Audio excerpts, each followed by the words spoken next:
Nick. How are you? Hi, I'm good. Thank So you. with this movie, I grew up for like a couple of years in Southern California. And so when wildfires would happen, I remember specifically we were in middle school and the wildfire was like we could see it on our shoes and we were like fighting the school to be like, can we go home? Like the ashes on our shoe. The And so ashes dropping. yeah, and this movie was so fascinating to me because I was like, I remember like the fear of that. And so for you, what was it about the true story behind this and just kind of like that like atmosphere and the anxiety of like trying to outrun the fires that like inspired you Oh, to tell this story? well, I mean, it was a combination of like the whole wildfires were happening like around 2017. There was, you look up and their skies are orange and, there's just constantly the big fires, Paradise, there's the Malibu fires, all that stuff. But I was like actually camping with my boys and I was like thinking there's only one road out of here. What if there was this fire down the road?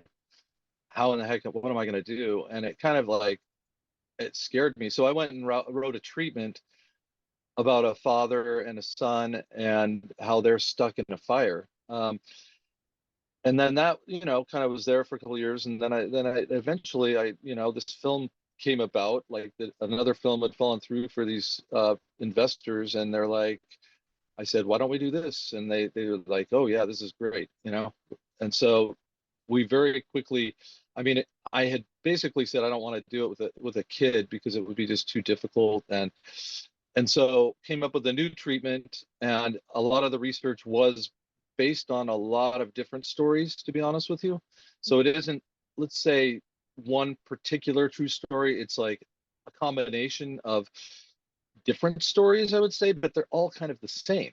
And then I had spoken with people, like my friend. I have like 7 people who lost their houses um, in like the Malibu fires.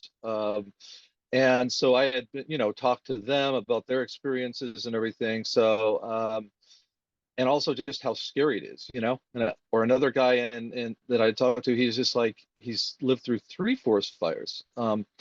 And he's hunkered down in his house actually, and it's gone over his house because so he's telling me, yeah, the first thing that ever happens is that the electricity goes out. It's bad when the electricity goes out.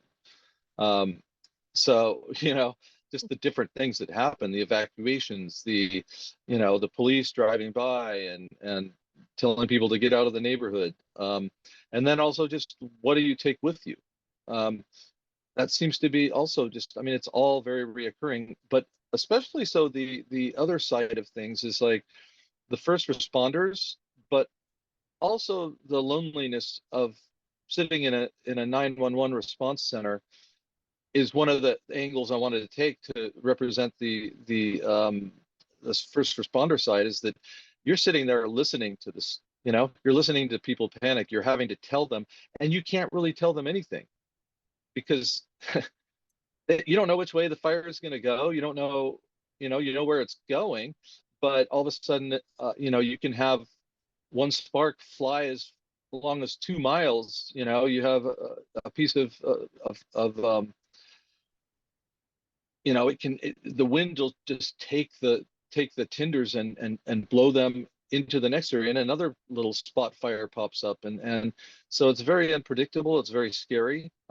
And it's something that as we encroach into nature more and more, it's not going to slow down unless we're very vigilant. And 85 to 90% of all forest fires are caused by people or Mhm. human cause. So electric companies, sparks, or people throwing a cigarette, whatever it may be. So we have to be very careful. And over the past 20 years, fires are getting bigger and they're getting worse with the climate warming, and things are just getting more brittle and crisp. So we have to be very vigilant, especially like right now. Like this is the time when fires really start, is September, October. Yeah. And I used to live above the lake in California that they get the water from. So I did like the lake portion of this too, because it was like that was what I knew from the fires. Because Castaic Lake there is where the helicopters come Oh in. yeah, you grew up as Castaic. Yeah. Okay. Yeah. We used to live in North Lake, which is where like right above, so we would hear the helicopters when the fires would come and they would take the water out of the lake. But this movie is so I live in New York now, but this movie for me, like, I was watching it late at night and I felt myself getting like afraid, like it was a horror movie. Like I like was hiding under my blanket and Oh, I good. could feel my cat being like, "Are you okay?" Like I was like so afraid, and I don't know if it was like we had a fire in our buildings. I don't know if it was like that fear or like the music or what it was, but it was just like that really worked. And was that something that you and Peter wanted to bring into this and Well, have that I horror mean, basically that was in this, the originally with the script, I look at it, I do a lot of genre films, moment? and I like films that have tension. And I've done disaster films and, horror, thriller, but I looked at this the whole time as the fire is the monster. Yeah. It's the monster that's chasing, and that goes down to the script level. Me and Ron Peer wrote it intentionally. We wanted it to, like, okay, have it at a certain point that this is the normal life, this is a normal family. They're gonna Everything that they have is in this house. That's all they have. Mm-hmm. So when this fire breaks out, what are they gonna do? And the big monster is coming. And that's why that's why you're scared, because it is a horrifying situation. If you were to, and I wanted to definitely put people into the shoes of what is it going to feel like to be, you know everything's at risk. She's pregnant, all of their life savings, they have no insurance. I mean, they would be, and that's the people, the people that live in fire zones. Some of them have insurance, but a lot of them don't have insurance, and they're not just their lives are at risk, but everything. So you wonder why people stay and try to save their house. Is it worth it? No, not if they perish. But Yeah. but I can understand it, because like everything you've worked for all your life and you own something, and these guys are in a small house and surrounded by woods. I mean, there was, so to try to stay and save it until you have to flee. So yeah, and then it becomes just even more horrifying, because then you're running from the fire, Yeah. trying to get away from it. And it did. You mentioned that you did genre movies, but I grew up in the 90s and early 2000s, and one of the genre movies that we had were natural disaster genre movies. Like, I can't remember the name of the Tommy Lee one, but we had that Tommy Lee Jones movie with the volcano. Then we had the one with the Oh lake, yeah, Pierce Brosnan. Then we had Twister, and then we had these yeah. natural disaster movies. And this does feel like that in a way that is like based in reality, but it is, a bunch of Well, different. and that is exactly where this was going when I started the project.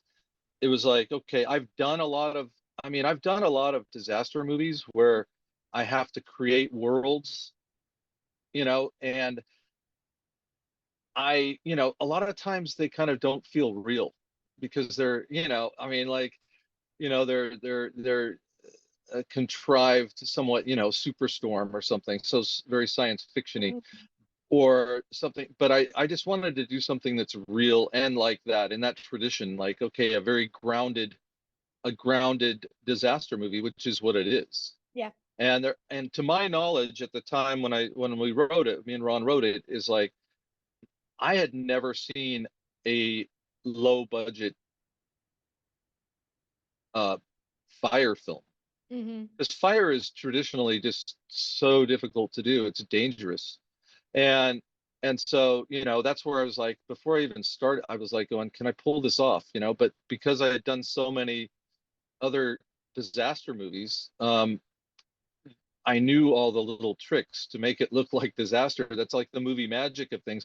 But also, I was like, wait a minute, with fog and with lighting, and using the lighting that creates, like, new lighting that creates a fire effect.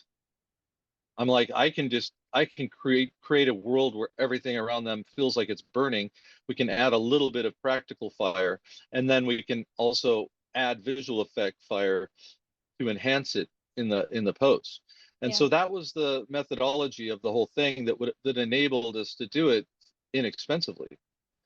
You know, and there was like a time where it was like we were planning on using a little bit more real fire, practical fire, um, but we discovered that the forest was all pine needles on the ground. And that would And have, so we put up a fire bar that was supposed to go up 10 feet, you know, and it got hot. And all of a sudden, we looked down, the dirt underneath on the forest was basically ground up pine needles that had become soil, but it was like sawdust. So it started smoldering, and we're like, oh boy, we can't do this because it's way too hot. Just the heat is starting to smolder the ground. We could light you know, the whole forest on fire by doing this. So that's where we really had to switch over and really rely on the combination of visual effects um, and practical effects with lighting. yeah, and I can't wait for people to get to see it. It's such an important movie with climate change and everything going on. And it is a genre that I missed. I used to love those movies as a kid, so thank you so much, and I can't wait for people to get to see it. Yeah, yeah, no, thank you. Thank you. Have a great day. Uh-huh. Bye-bye.